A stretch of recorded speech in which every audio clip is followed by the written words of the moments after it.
Habitantes de la orilla del miedo, bienvenidos sean todos y cada uno de ustedes. Soy Grillo Villegas y los invito a que me acompañen en el relato de hoy. Si tiene la amabilidad y unos minutos, me encantaría que me dejaran un comentario. Disfruto mucho leyéndolos. Las brujas han sido parte del folclore y las creencias populares por siglos. En distintas culturas se les ha visto como mujeres con poderes ocultos, capaces de hacer el bien o el mal, dependiendo de a quién se le pregunte. Para algunos, son sanadoras y guardianas de conocimientos antiguos. Para otros, son seres oscuros que pactaron con fuerzas malignas. En muchas comunidades rurales, la idea de las brujas sigue siendo una realidad. No son solo figuras de cuentos o supersticiones, sino que son presencias que se sienten en las noches de viento, en los animales que se comportan de manera extraña, o en las sombras que parecen moverse solas. Se habla de ellas con respeto y temor, porque, aunque la modernidad ha traído explicaciones para muchas cosas, hay experiencias que siguen escapando a la lógica. Algunos dicen que las brujas vuelan, que pueden transformarse en aves o bolas de fuego. Otros aseguran que pueden torcer la voluntad de una persona con solo una mirada o un susurro en la madrugada.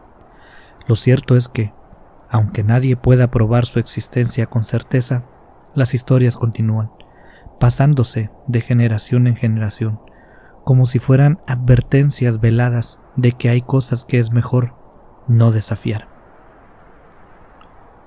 Lo invito a que escuchemos el relato que tenemos para usted, así que si aún no tiene su bebida favorita, póngale pausa al video y vaya por ella.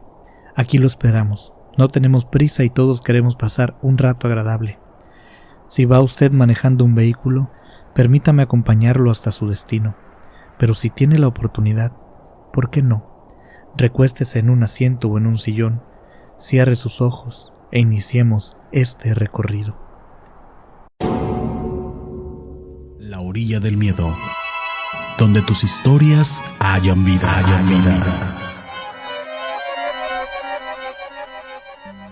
Hoy, si usted me lo permite, le hablaré sobre la experiencia que vivieron dos amigos. Sus nombres serán esta noche Luis y Carlos.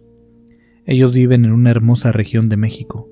Es una región que aún no ha sido alcanzada del todo por la modernidad. Tienen dispositivos electrónicos e internet, es cierto, y en donde viven por supuesto que pueden escuchar La Orilla del Miedo, y además pueden hacer muchas otras cosas que esta maravilla de tecnología que es el internet nos ofrece.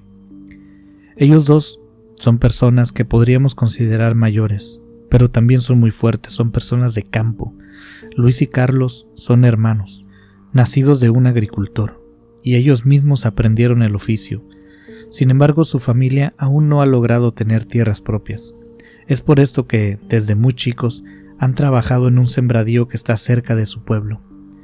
El dueño de esas tierras es bueno con ellos, les paga muy bien, por eso tienen tanto tiempo ahí. Déjenme cambiar esa frase. El dueño de esas tierras les paga por lo que su trabajo vale, lo cual es muy bien.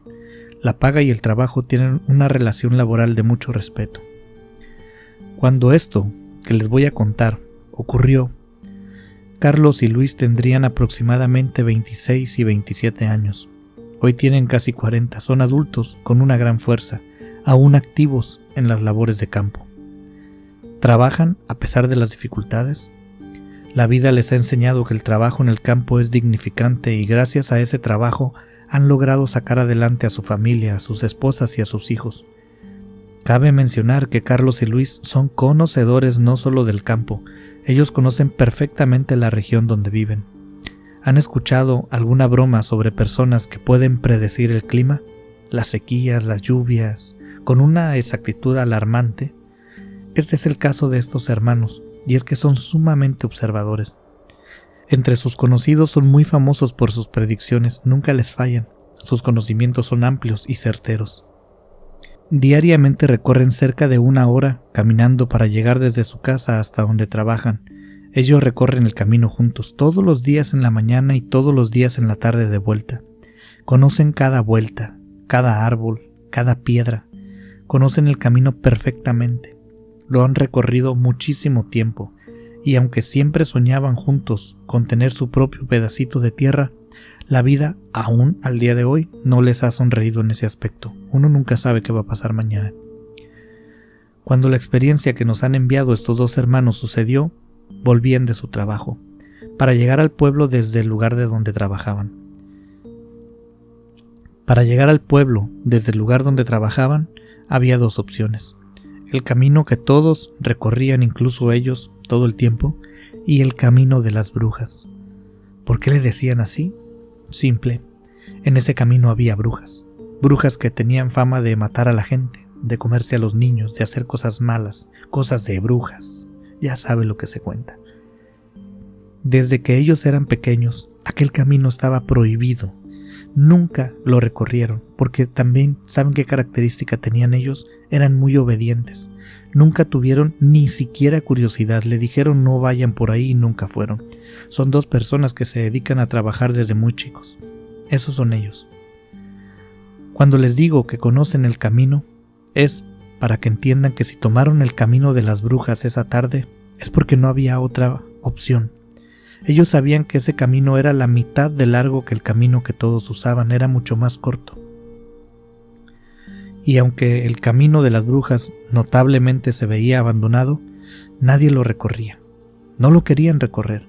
No eran solo ellos, estaba la brecha hecha, marcada, pero también se veía abandonada.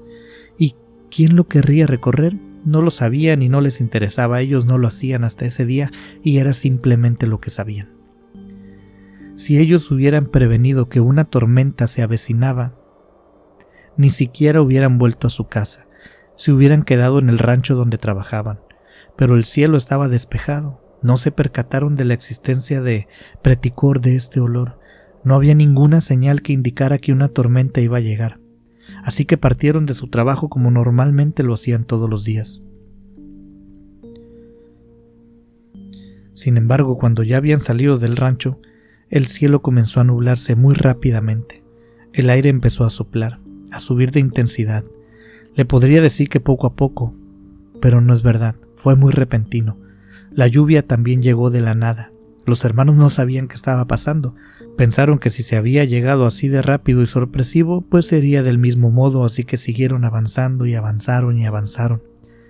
Cuando vieron el punto donde el camino se dividía en dos, que uno era el camino de las brujas y otro era el camino que siempre tomaban, se les hizo raro. Ya venían empapados, evidentemente con el sentido del tiempo distorsionado, porque según ellos ya debían casi ir llegando al pueblo. Era algo extraño, pero entre el viento y el agua pensaron que no se estaban viendo bien el camino y quizás se habían confundido. ¿Es raro? Sí. ¿Posible? También. Se preocuparon, se voltearon a verlo, meditaron menos de un minuto, platicaron, había que apurarse, estaba lloviendo y con aires fuertísimos. En aquellos lugares no llegan los huracanes, pero quienes hayan estado en un huracán fuerte, más o menos podrían imaginarse el ambiente en que aquellos dos hermanos estaban. No se veía nada en la distancia, y el camino estaba muy difícil. Volaban a sus alrededores palos y hojas. Era un aire fuertísimo y una lluvia muy densa. Así que decidieron tomar el camino de las brujas. Es verdad, no lo conocían, pero sí sabían que era mucho más corto. Sabían lo que se decía, lo que se contaba, lo que les advirtieron, pero esto era una emergencia. Sabían que lo más seguro era que se tratara de habladurías, de creencias. Por si las dudas, nunca lo habían cruzado, no había habido necesidad, pero esa tarde decidieron tomarlo para llegar más rápido a casa. Avanzaron por el camino sin saber qué les esperaba o qué iban a ver. Después de todo no conocían esa parte del camino, así que iban un tanto atentos a lo que iba pasando. El viento era tan fuerte que tuvieron que tomar un palo que cada uno de ellos llevaba tomado de un extremo, esto por si el viento aumentaba más, ya estaba a punto de tumbarlos, no querían separarse. Mientras caminaban, fue Luis el que le hizo señas a Carlos, señalando hacia un lado del camino, a un costado. Había una casita chiquita, hecha de material, que se veía resistente, aunque también estaba notablemente abandonada. Sin pensarlo, los dos hermanos se dirigieron hacia ese lugar, a paso apresurado. Deseaban resguardarse. Se dieron cuenta de que la casa no tenía puertas ni ventanas, pero me refiero a la puerta y a la ventana. Estaban los espacios para estos muebles, pero los vidrios, madera, marcos que en algún tiempo quizás estuvieron colocados, ya no estaban. Les importó poco. En cualquier lado estarían mejor que donde estaban. El clima fue sumamente inclemente con ellos. Es en esas circunstancias cuando te das cuenta de lo insignificante que somos comparados con la fuerza de la naturaleza. Conforme se acercaban a la casa, la tormenta parecía amainar. Cuando ya estaban dentro, cayó el primer rayo. El trueno fue fuertísimo, por lo que dedujeron que había caído muy cerca. Entonces comenzaron por fin a hablar, a deliberar si seguían caminando o se quedaban allí, pero los rayos los motivaron a quedarse. Se quitaron un poco de ropa porque la traían toda mojada y estaba pesadísima, la pusieron por allí para ver si se secaba un poco. Se sentaron en una esquina de la casa lo más alejado que pudieron de la puerta y de las ventanas. Solo querían descansar en lo que pasaba la tormenta, esa tormenta rarísima. Ellos que eran tan conocedores de la región, del clima, nunca habían visto algo así, sin aviso, sin nada que los alertara. Los tomó por sorpresa definitivamente y eso no era común para ellos. Justamente se estaban relajando y olvidando en dónde estaban, se estaban tranquilizando un poquito y dejando pasar el tiempo cuando, amigos, la cosa se empieza a poner rara. Y no se pone rara de a poquito, no, igual que la tormenta. No hubo sutilezas, no hubo sonidos que previnieran la catástrofe, no, a Luis y Carlos no les pasó eso. Del suelo, literalmente del suelo, del piso de cemento de la casa, vieron cómo la piedra se empezó a romper, a levantar. Se movió frente a sus ojos como si algo muy fuerte estuviera empujando desde abajo. Ellos dicen que recuerdan el sonido de la piedra moviéndose y recuerdan cómo se asomó una mano humana. Carlos nos cuenta que se voltearon a ver, él quería acercarse, pensó que no se habían percatado y que en esa parte a lo mejor había algún piso movido, pero Luis lo detuvo y le dijo, no, fíjate bien. Y empezó a salir una mujer de aquel lugar, una mujer delgadísima, pero no parecía tener mucha resistencia a su paso. Parecía que estaba saliendo con facilidad empujando la piedra y la tierra. La mujer salió literalmente de la tierra, totalmente desnuda. Los volteó a ver y ellos pues no se movieron. Los dos coinciden en que se quedaron fríos ante aquella presencia. Ninguno de los dos se podía mover ni un centímetro. La mujer les sonrió muy confiadamente y caminó hacia la puerta. Salió de la casa hacia la tormenta, no sin antes lanzarles una última mirada al par de hermanos. No sabían qué hacer. Luis fue el primero en hablar. ¿Esa es una bruja?, le preguntó a su hermano, pero el hermano le recordó que también era su primera vez en ese lugar, que tampoco había visto nada parecido antes. Estaban asustadísimos, quisieron ponerse de pie pero no pudieron, porque apenas lo platicaron e intentaron, se escuchó una risa femenina horrible por un lado y luego rápidamente por el otro lado, como si cambiara rapidísimo quien estuviera emitiendo esa risa. Rodeó la casa en un segundo. Los dos hermanos se volvieron a sentar rapidísimo, no sin agarrar entre sus manos sus machetes, porque eso sí, cada uno llevaba un machete que no soltaba por nada, y lo tenían allí con ellos.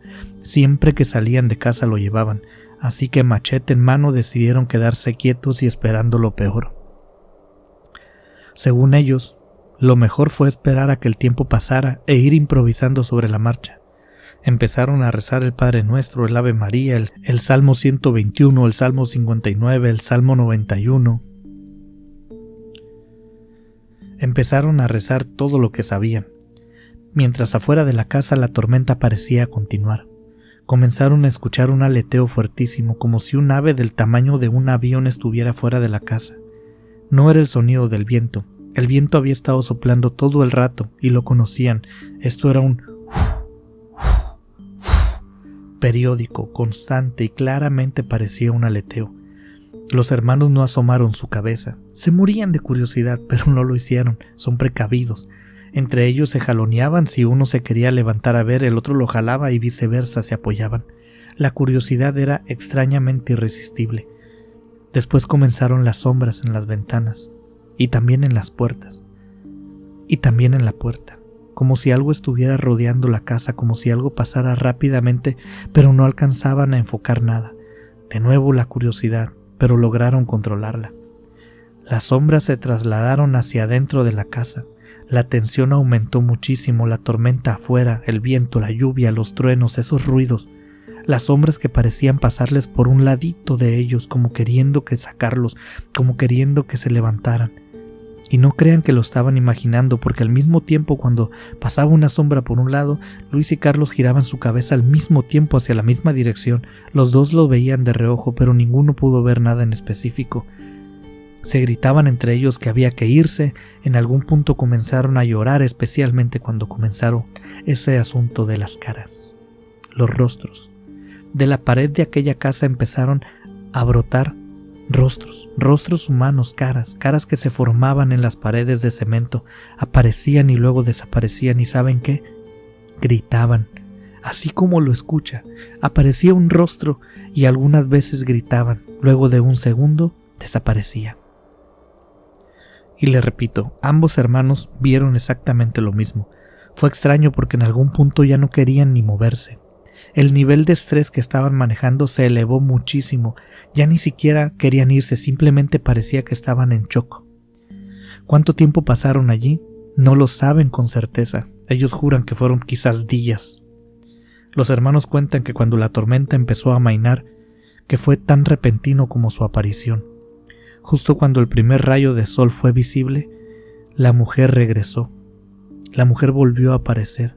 Entró por la misma puerta que había salido, venía desnuda igual. Se quedó parada unos segundos frente a ellos y les hizo un gesto que no entendieron con la mano. Levantó algunos dedos y otros los dejó abajo como una especie de saludo de pandillero. No lo recuerdan exactamente. Un hermano recuerda una cosa y otro recuerda otra. Hay ambigüedad en esa parte, mejor así dejémoslo. En la que no hay ambigüedad es cuando nos cuentan que antes de entrar de nuevo al piso de donde había salido, les lanzó un grito terrible. Un grito que parecía que hizo resonar cada hueso de su cuerpo. Les dolió escuchar ese sonido. Les provocó salir corriendo, pero no se querían mover, no se podían mover, estaban congelados. La mujer les sonrió de nuevo y se metió en el mismo lugar de donde había salido. Después de unas horas de quedarse inmóviles, sin hablar nada, recobrando poco a poco su estabilidad emocional, se pusieron de pie, se pusieron su ropa y volvieron los pasos atrás. No siguieron adelante en aquel camino de las brujas, retrocedieron. No iban hablando nada, era un silencio total. Hasta la encrucijada, hasta la Y, donde los caminos se dividen. Allí Carlos le dijo a Luis: «La tierra está seca, hermano, desde que salimos de la casa». Luis no lo había notado, pero no había ni rastros de lluvia, ni rastros de palos, ni rastros de hojas arrastradas por el viento. No había ni rastros de la tormenta que les había golpeado apenas unas horas antes.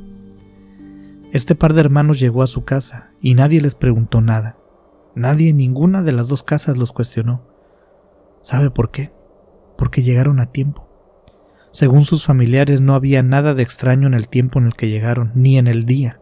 Según los dos hermanos, habían pasado una noche terrible en aquella extraña casa que había durado no sé cuántos días o cuántas horas. Perdieron la noción del tiempo, pero sus familias les negaron el tiempo que decían haber pasado en aquel lugar. El par de hermanos cuenta esta historia, pero nadie les cree. Nadie les cree porque los que dicen que han pasado por el camino de las brujas nunca han visto esa casa que ellos dicen que estaba justo al lado del camino. Esta historia solo ha pasado como un invento de ellos dos, pero han encontrado aquí, en la orilla del miedo, un lugar seguro para contarla. Así que de parte de Carlos y Luis, solo me resta decirle a usted, gracias por escuchar. Estimados habitantes de la orilla del miedo, muchas gracias por llegar hasta el final de esta historia. No olvide, por favor, que si quieren escuchar su relato en este canal, pueden enviarlo al correo electrónico laorilladelmiedo@gmail.com, o también puede ser vía mensaje privado a cualquiera de nuestras redes sociales. Están en la descripción de este video. Hágalo con toda la confianza. Para mí será un gusto poder platicar con usted por cualquier medio. ¿Qué les ha parecido este relato? Súper impactante. ¿Cree usted que nuestros invitados hayan sido testigos presenciales de alguna entidad de bajo astral, de algún ente elemental o de una bruja, como decían los relatos de su pueblo? Me llama mucho la atención cómo ese ser parece querer que los hermanos salieran de la casa. Cuénteme su opinión, por favor. Recuerde que yo soy Grillo Villegas y espero que haya pasado un rato agradable junto a un servidor. Quiero agradecerle por escuchar y agradecerle también por compartir este contenido con quien usted crea que lo pueda disfrutar. Gracias por acompañarme este ratito, y si usted gusta, estimado habitante, lo estaré esperando en el próximo episodio, aquí en La Orilla del Miedo.